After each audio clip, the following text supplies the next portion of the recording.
खोपोली शहरात दिनांक 17 सप्टेंबर रोजी सकाळी एक धक्कादायक आणि रहस्यमय घटना घडली। रोटरी क्लब हॉलच्या इमारतीत गेली अनेक वर्ष सेवा देणारे केअरटेकर सुरेश अनंत पौडवाल वय 70 राहणार पेण हे संशयास्पद अवस्थेत आढळून आले। गेल्या 3 दिवसांपासून ते रोटरी क्लब हॉलला ड्युटीवर दिसत नव्हते।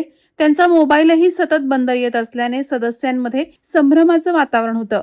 मात्र आज क्लब हॉलच्या एका बंद खोलीतून दुर्गंधी येऊ लागल्याने तिथे आलेल्या नागरिकांनी दरवाजा उघडण्यासाठी वारंवार ठोठावलं, परंतु आतून काहीच प्रतिसाद मिळाला नाही। त्यानंतर ही बाब रोटरी क्लबच्या पदाधिकाऱ्यांना कळवण्यात आली।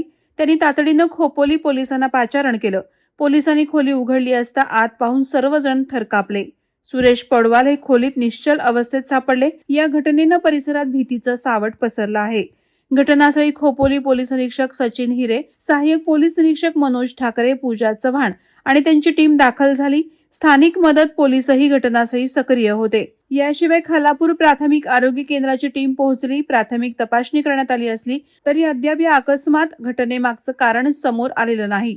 रोटरी क्लब हॉलमधील ही घटना शहरातील भानवज येथील सहकार नगर परिसरात घडल्याने स्थानिकांमध्ये प्रचंड खळबळ माजली आहे। या संपूर्ण घटनेमुळे खोपोलीत भय, गूढता आणि अनिश्चिततेचं वातावरण निर्माण झालंय। रोटरी क्लबचे सर्व सदस्य आणि पदाधिकारी घटनास्थळी धावून गेले असून पुढील तपास पोलीस करत आहेत। वादळवारा लाईव्हसाठी दत्तात्रय शेडगे, खोपोली। नवी मुंबई व रायगड जिल्ह्यातील ताज्या बातम्या आणि घडामोडींसाठी सबस्क्राईब करा वादळवारा लाईव्ह चॅनल आणि दाबा बेल आयकॉन।